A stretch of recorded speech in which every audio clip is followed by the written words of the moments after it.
up your face.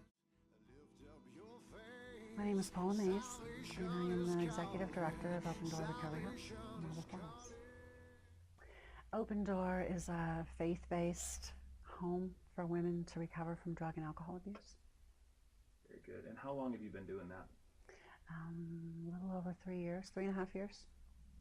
And why is this such an important thing for you? What led you to this?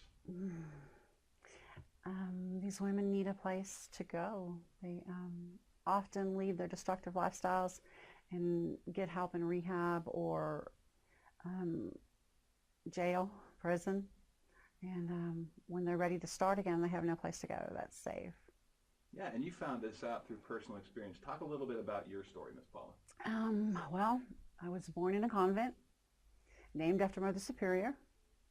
I did not too sure what I knew about God, but I found out about the devil real quick. My stepfather was horribly abusive. I was beaten, raped, tortured through my childhood, locked in closets, locked in the trunk of cars. I had learned survival skills, size up a situation, act accordingly. He would have 3 televisions going at the same time, and he would call. And my name was Dummy. That's what I had to answer to. And he would call me in the room to change the channel, and I would agonize and stress over which channel, which TV, and to which there was never. I know today there was never a right answer. It was always going to be wrong, and that's the way I grew up. I was probably in 8th grade before I realized that not everybody had to lead the life I led. I would have to hide bruises, and it was very sheltered in some aspects. I was not allowed friends or social outlets. My mom would try to sneak me to the Catholic Church. And I would go to CCD classes, I remember, and I would sneak into the kitchen and I would eat the food. Whatever I found, I would eat. And I could hear them talking, and they always let me sit there and eat their food instead of attending the classes, which was really nice. I felt pretty safe. Did your dad or your father have any addiction issues, like alcohol, yes, drugs? He was an alcoholic. He was so an that alcoholic. was the environment you grew up in? That was the environment I grew up in. He would rage. You never knew what was going to set him off. I was 12 years old, still sitting in a high chair at the table. I wasn't allowed to sit on the furniture in my home. I had to sit on a little wooden chair. That was a little small wooden chair like you get in Mexico, the bright colored with the straw seats. Yeah, that's what I sat on. He was evil. He was the epitome of evil. And alcohol certainly was not helping that situation. Alcohol only fueled his anger, and he was an atheist. He was my God. So, is all of that? Did that lead you to trying to escape those feelings in that situation through substance use? Most definitely. Most definitely. There were so many. My life was full of fear. There were so many different situations I had to appear as everything was normal. I had to cover up. The pain was unbearable. I had a little sister who was born with some medical issues due to the beatings my mom suffered while she was pregnant, and she was in the hospital, and I remember crying, and I got beat for that, for crying. You're not supposed to cry. And they called us and said that she was going to be coming home that day. The next day she was going to be coming home, and she had a feeding tube that went to her stomach because all of her stomach organs were on top of her lungs when she was born. And she was in a special hospital, and they wouldn't let her come home for the weekend. And he woke me up during the middle of the night. We went down to that hospital, and I just remember sitting on the floor in the hallway. And I don't know how long it was, and the drive back. And the next thing I remember was waking up to my mom screaming, and she was gone. Someone had turned up that feeding tube during the night, and it flooded her lungs. And so I learned really quick not to show emotion. And even though I had all this stuff going on, and you suppress those things. You suppress any types of, I didn't know the difference between thoughts, feelings, and emotions. So I was definitely a people pleaser, and going from him to him to him. How did the substance abuse start for people that are maybe in the midst of something like that? It started when I was 20 2021, getting married for the second time. I had 2 children already, and on my honeymoon, cocaine came into the picture, and I'm like, no, I'm not going to put anything up my nose. That's crazy. And all I knew about drugs was what I saw on television and the movies, and of course they're all, you know, horrified and glorified. And some friends of ours, every weekend we'd go to their house and party, and I would go to bed with the kids, and my girlfriend, she says, what do you think about people that do drugs? And I said, well, they're monsters. You see them jumping off buildings and hurting their kids, and, you know, just, and she said, well, you've done it tonight. You know, we put it in your drink, and that's when I realized, well, maybe it's not that bad. And that's when I started using cocaine to change the way I felt. And soon I had 5 kids, and we were in a cartel in Mexico, and we lived on the border, and we were doing things and saying things and participating in things that I wouldn't normally ever, you know, consider. It became my driving force in life, you know, and then there was a lot of violence in the marriage. And one day he took my oldest daughter out of the shower and spanked her, and that was it. Something snapped inside of me at that point. I couldn't live like this anymore. And so I took my 5 children, and I had one thing that belonged to me. Everything was his. We had a business, we had a house, we had land, we had property. And I wasn't allowed to sign a check. I wasn't allowed to I had time frames to go to the grocery store.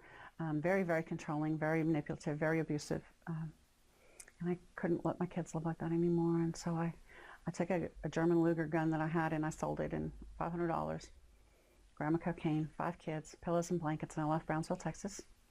And it was in the winter. It was probably November, December. And it was 1989, I think. And I left Brownsville, Texas, and went to South Dakota, where my aunt lived. And I used to go get to spend summers with her. It was the only time I felt safe. I was away from him. And actually, that's probably where my abuse career, alcohol abuse, Everclear, was popular in the day. And as a teenager, I can remember drinking Everclear trash can punch or something to that effect, and not remembering the next 2 days. And numb was a good thing for me. I didn't know about numb. I was going to ask too, I mean, when you found yourself on the border and you've got a big family and all these other things are going on, that's not something you could have envisioned for yourself. Did those kind of things happen over time with a series of smaller compromises and things, yes, somewhere you don't recognize? Oh yes, you know, the trying to please, trying to keep from the fear. I was driven by 100 forms of fear, and making choices that I wouldn't normally make. I was going to do everything different. I wasn't going to be, you know, like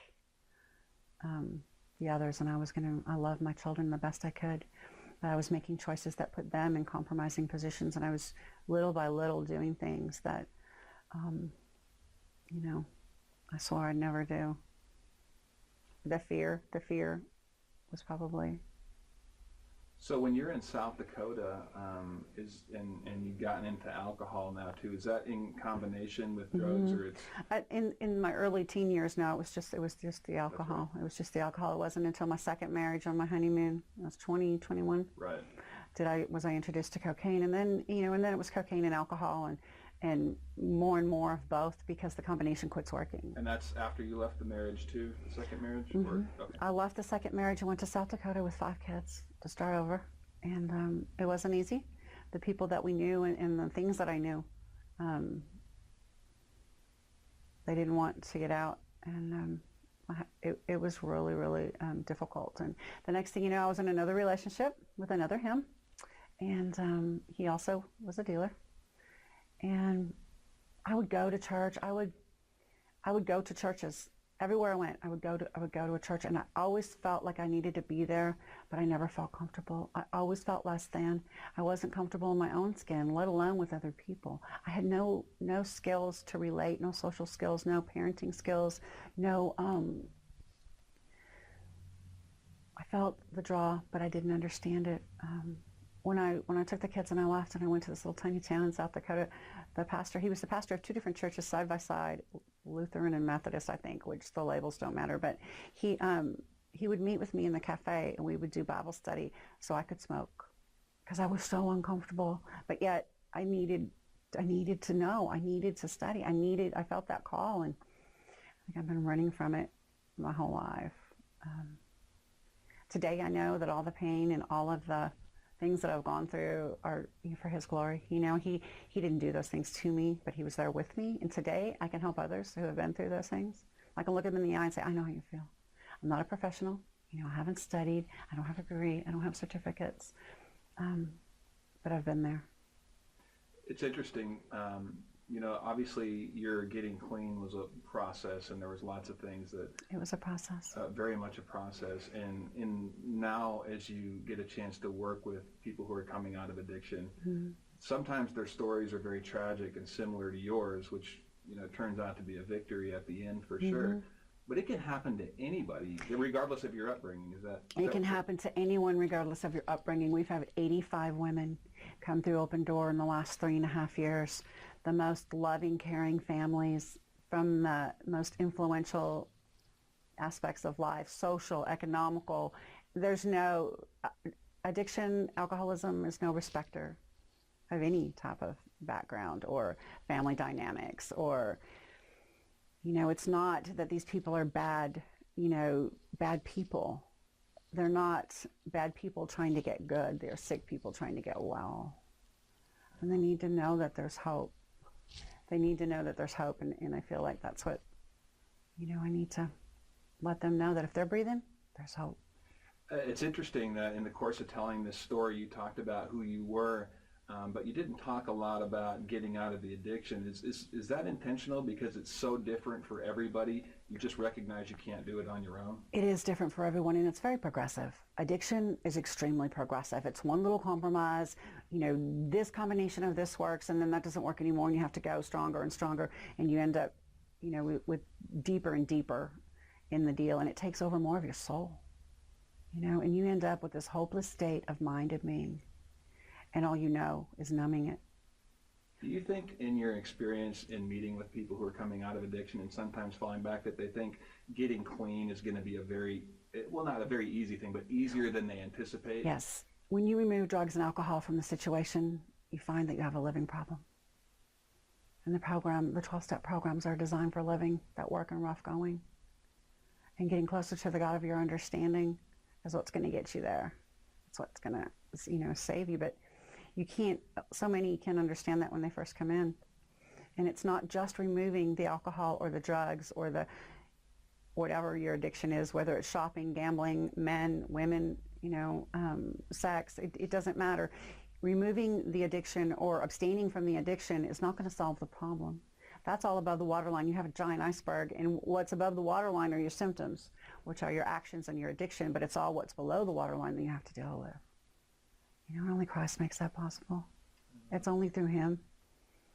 How about for people that are watching this, Miss Paula, and it may be them, or it may be a member of their family, or it may be a friend, or it just may be somebody they've heard about.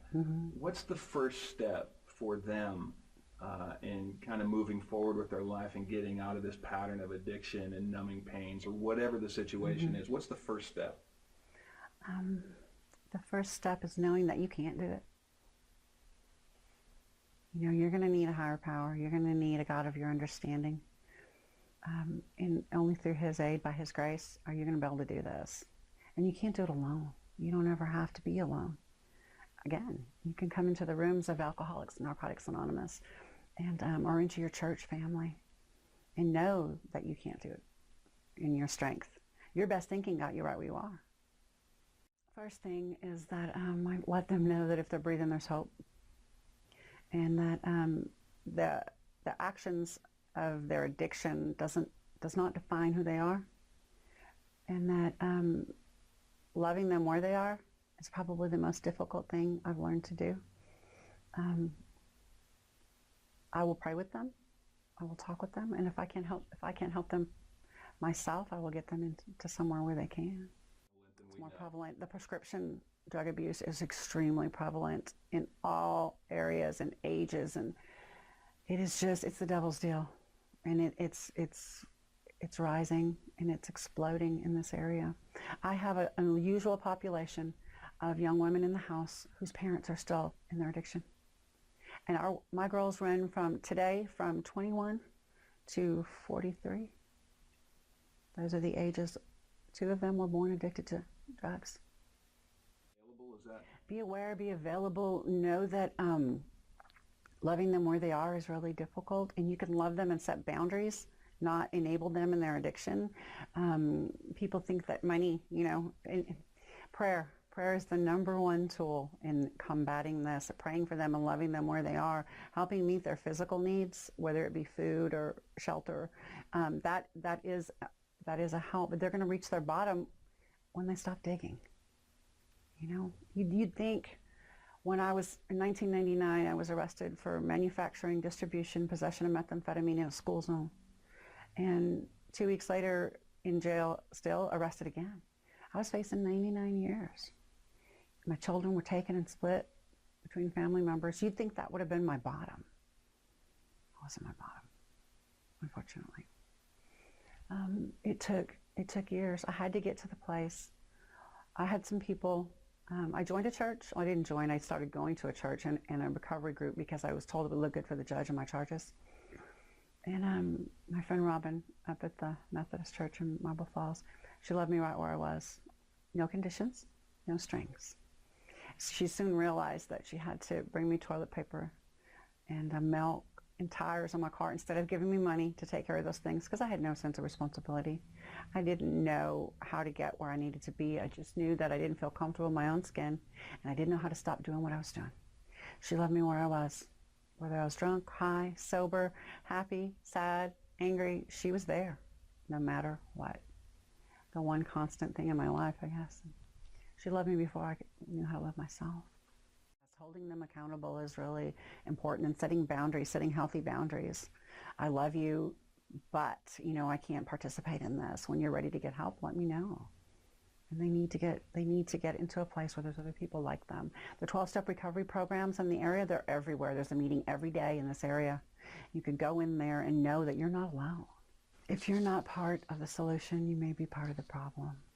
I'm looking the other way. You don't have to understand or experience addiction to love addicts, to love their soul, care about their salvation, their well-being. So many people feel they're hopeless. They're not hopeless. They're conditioned maybe at the time.